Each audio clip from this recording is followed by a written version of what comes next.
어둠이 짙게 깔린 깊은 밤, 한 사내가 거친 숨을 몰아쉬며 책상에 위태롭게 기대어 있습니다. 그의 손에는 낡은 붓이 힘없이 쥐어 있고 눈앞에는 미처 다 쓰지 못한 편지가 놓여 있죠.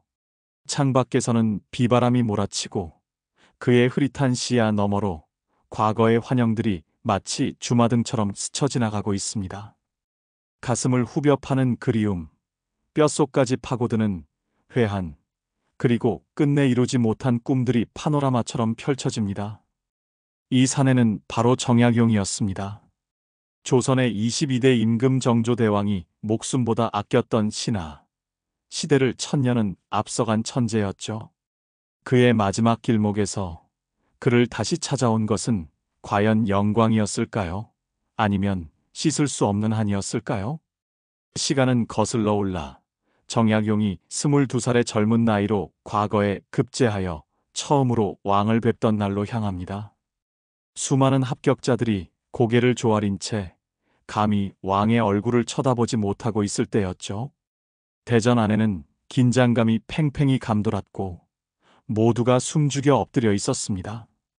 그날 정조대왕의 시선은 오직 한 젊은이에게 꽂혔습니다. 마치 오래전부터 그를 알고 있었던 것처럼 운명처럼 끌리듯 그 젊은이를 바라보셨죠. 정조대왕께서 그에게 나이를 물으셨습니다. 소신, 이모년생이옵니다, 전하. 그 말을 들으신 순간 정조대왕의 안색이 순간 얼어붙는 듯 했습니다. 대전 안의 공기는 얼음처럼 차갑게 변했죠. 임금의 얼굴을 바라보는 것은 엄중한 금기였으나 정조대왕께서는 온몸이 떨리고 있는 정약용에게 명령하셨습니다. 고개를 들어 나를 쳐다보라. 정약용은 영문을 모른 채 심장이 터질 듯 뛰는 것을 느끼며 천천히 고개를 들어 올렸습니다.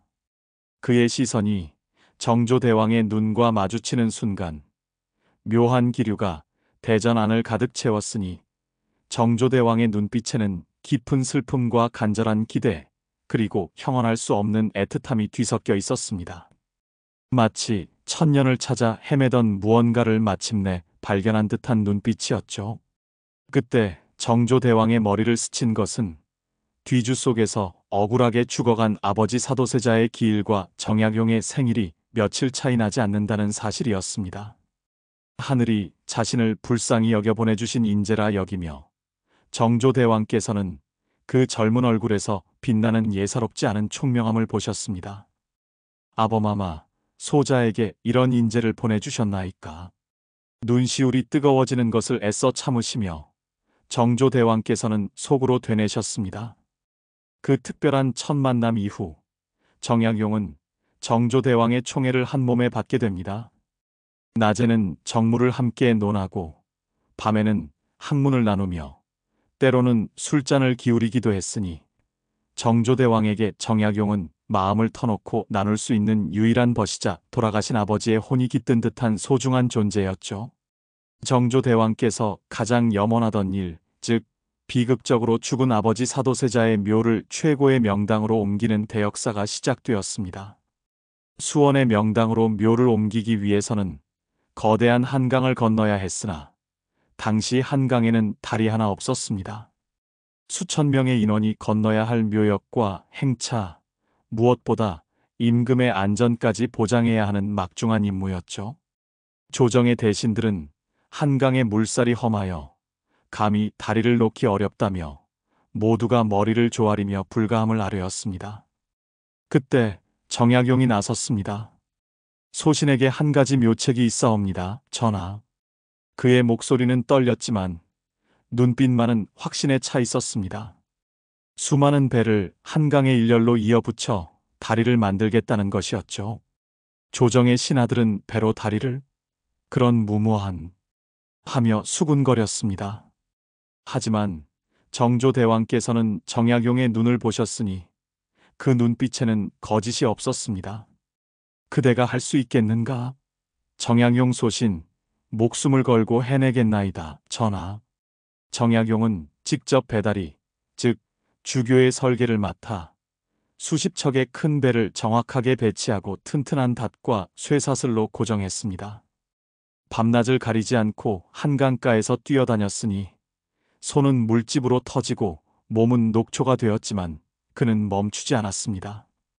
마침내 수천 명이 건너도 끄떡없는 견고하면서도 편리한 다리를 완성해냈습니다.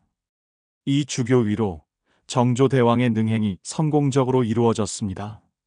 다리 위에 서신 정조대왕께서는 한강의 물살을 내려다보시며 눈시울을 붉히셨죠. 이 다리는 단순한 다리가 아니었으니 아들이 아버지에게 가는 길이었고 한을 풀어내는 길이었던 것입니다.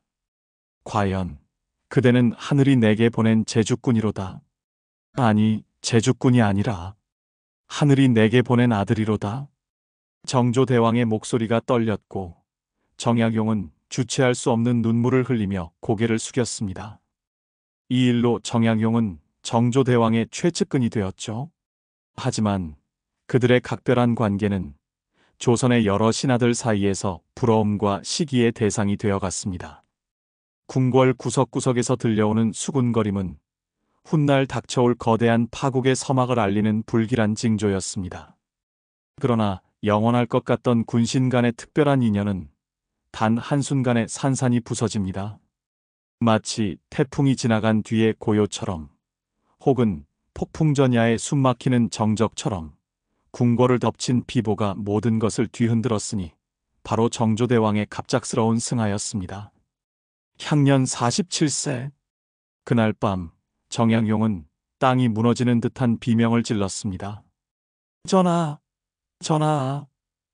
목이 터져라 외쳤지만 정조대왕께서는 다시는 눈을 뜨지 않으셨죠. 왕의 승하는 워낙 갑작스러운 일이었기에 궁궐 안팎에서는 과로, 지병은 물론 확인되지 않은 흉흉한 소문까지 떠돌았습니다.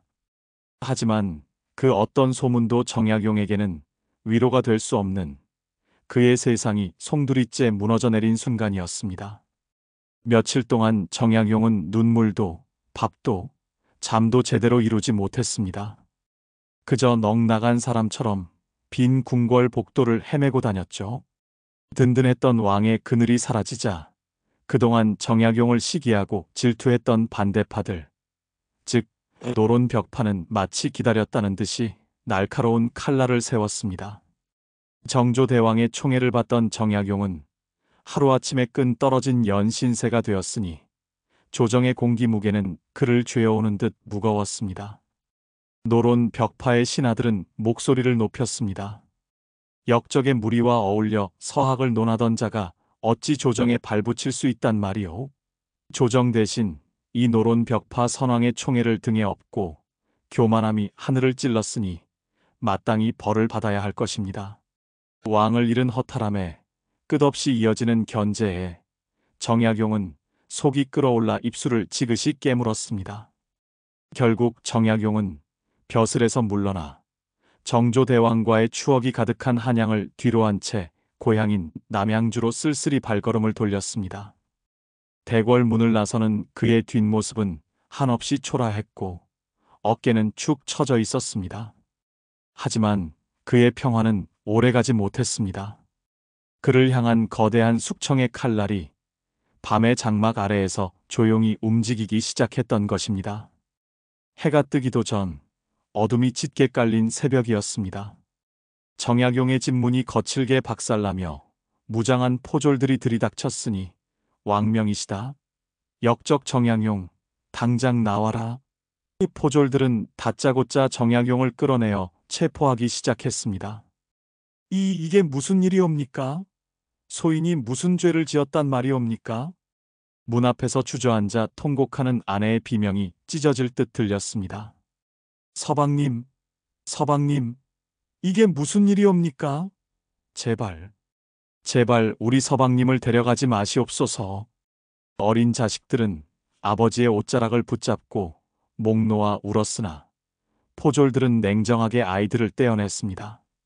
정약용은 꽁꽁 묶인 채 수레에 실려 어디론가 끌려갔습니다. 뒤돌아본 그의 눈에는 울부짖는 가족들의 모습이 점점 멀어져 갔습니다. 이 갑작스러운 체포의 이면에는 정조대왕 생전 내내 남인이었던 정약용을 눈엣가시처럼 여겨온 노론 벽파가 실권을 장악했기 때문이었습니다. 그들은 정약용을 완전히 숙청하기 위한 구실로 천주교 탄압, 즉 신유박해를 내세웠습니다. 서학은 사악한 이교이며 이를 따르는 자는 나라의 근본을 뒤흔드는 역적일 뿐이옵니다. 정약용은 억울함을 호소했지만 그의 목소리는 닿지 않았습니다. 조정은 이미 그를 죄인으로 낙인 찍었습니다. 죽음의 문턱에서 기적적으로 감형되어 사형만은 면했으나 그에게 내려진 처분은 더욱 가혹한 것이었으니 머나먼 땅끝 마을로 유배를 가게 된 것입니다. 그가 끌려간 곳은 사람의 손길이 닿지 않는 외딴 유배지 전라도 강진이었습니다. 그야말로 살아 돌아오기 힘든 죽음의 땅이었죠. 정약용은 꽁꽁 묶인 채 끌려가는 내내 눈물을 멈추지 않았습니다. 전하, 소신이 이제 전하의 곁으로 가는 것이옵니까? 한때 왕의 총애를 받던 천재는 이제 죽음의 땅 강진으로 향하는 초라한 죄인이 되어버렸습니다. 정약용이 도착한 유배지, 강진의 낯선 땅이었습니다. 유배는 최소한의 의식주조차 보장되지 않는 감옥살이보다 더 혹독한 지옥이었죠. 죄수가 떨궈지는 순간 그는 동네의 노숙자와 다름없었습니다. 정약용 또한 유배 초창기 마을을 떠돌며 구걸로 끼니를 이었습니다. 떨리는 목소리로 제발 이 한 끼만 주시옵소서 하며 애원했지만 마을 사람들은 그를 역병 환자처럼 피해 다녔습니다. 무려 석 달 동안 옷 한 번 갈아입지 못했고 뼈만 앙상하게 남은 몸은 바람에도 쓰러질 것 같았습니다. 한때 왕의 총애를 받던 상류층 양반에서 노숙자 신세로 전락한 그의 육체적 고통보다 가족에 대한 정신적 그리움이 더욱 어마어마했습니다. 밤마다 아내와 아이들의 얼굴이 떠올라 소리 없이 흐느꼈습니다. 미안하오. 이 못난 남편이, 이 무능한 아비가. 용서하시오. 이대로는 객사할 것이 분명해 보였습니다.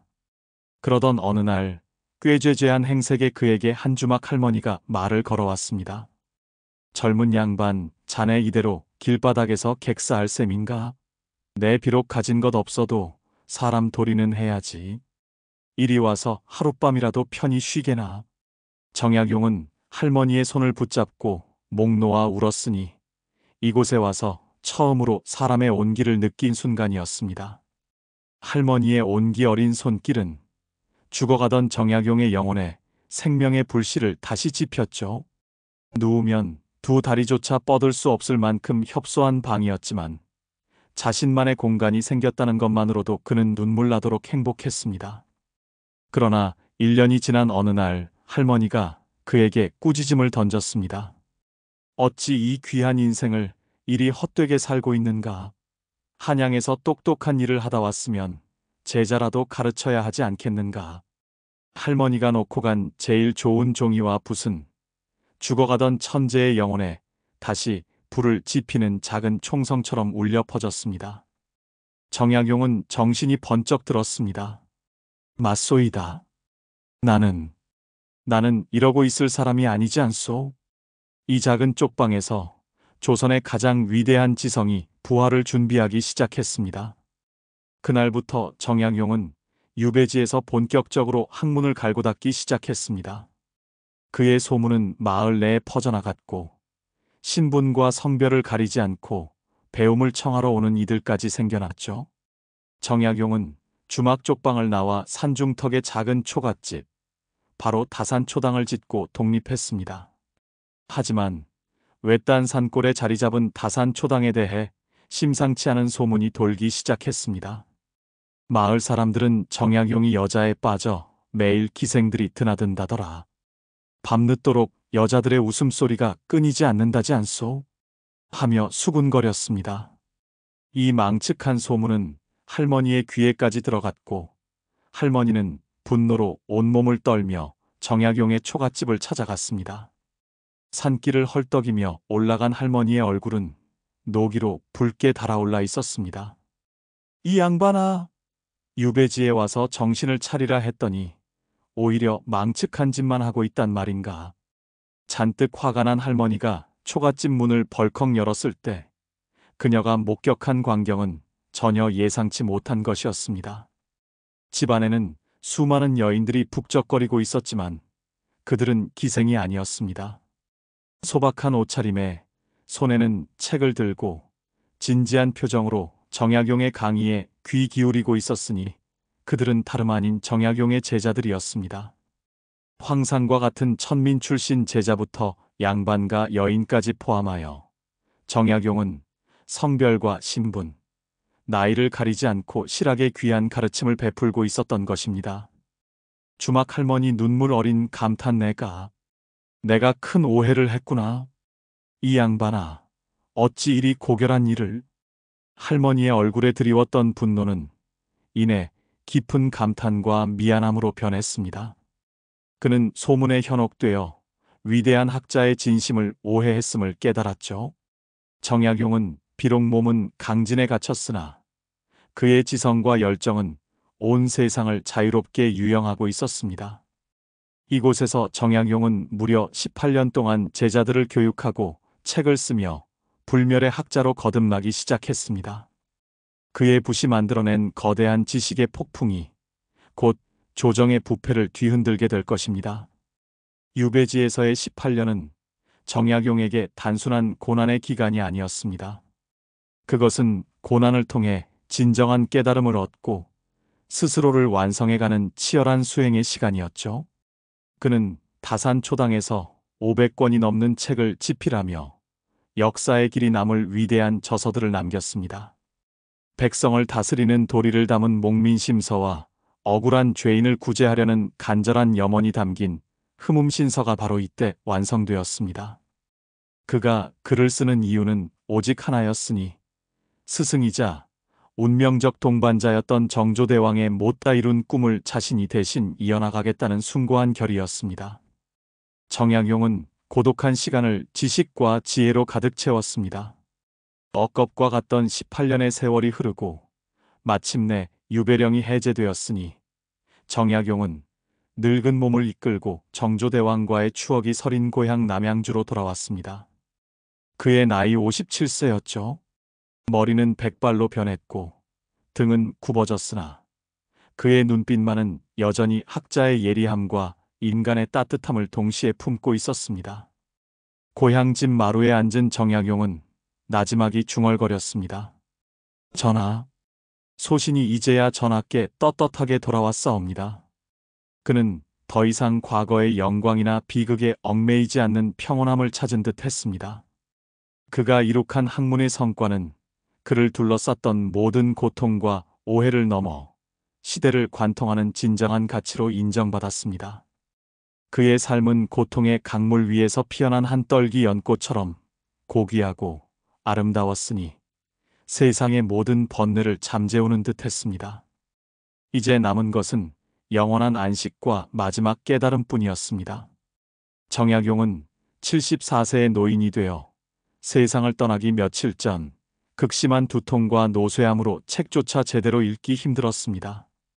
그의 마지막 순간은 고통스러웠지만 그에게는 한없는 평온함이 함께했습니다. 공교롭게도 그가 사망하던 당일은 혼인 60주년이 되는 날이었으니 그는 아내에게 마지막 말을 남기셨습니다. 정약용은 아내의 손을 잡고 가늘게 미소 지었습니다. 방 안의 공기는 애틋함으로 가득 찼습니다. 여보, 60년 세월은 눈 깜짝할 사이에 지나갔소. 허나 슬픔은 짧았고 기쁨은 길었으니 그대에게 진실로 고맙소이다.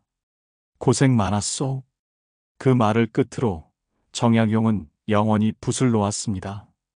그의 삶은 격동의 비극으로 점철되었지만 그는 그 모든 것을 학문과 지혜로 승화시켜 위대한 유산을 남겼습니다. 정약용이 유배지에서 수많은 책을 남긴 궁극적인 이유가 있었으니 바로 벼슬과 명예는 빼앗겼을지언정 아버지로서 자식들에게 물려줄 수 있는 가장 고귀한 지성의 가치를 택한 것이었습니다. 그의 위대한 지성은 결국 자식들을 향한 숙명적이고도 숭고한 사랑의 증표였던 것입니다. 정약용이 남긴 명언은 오늘날 우리에게도 깊은 울림을 줍니다. 나를 싫어하는 사람들까지도 모두 감탄하게 만들고 나서야 세상 일을 하려 한다면 평생 아무것도 못할 것이다. 모든 이의 인정과 사랑을 갈구하는 대신 자신의 길을 묵묵히 걸어가는 굳건한 신념이야말로 시대를 초월하여 빛나는 진정한 용기임을 그는 삶으로 증명하셨습니다. 그의 이야기는 단지 한 개인의 고난사가 아니라 불굴의 정신으로 시대를 밝힌 한 줄기 빛으로 영원히 기억될 것입니다. 그의 지혜가 오늘날 당신의 삶에 작은 울림을 주었다면 좋겠습니다. 다음 이야기에서도 교과서에 갇힌 역사 대신 인간의 감정과 눈물이 담긴 진실을 찾아 전달하겠습니다. 다음 비극을 놓치지 않으시려면 지금 바로 구독과 좋아요를 눌러주시고 알림 설정까지 꼭 부탁드립니다. 곧 새로운 이야기로 다시 찾아뵙겠습니다. 감사합니다.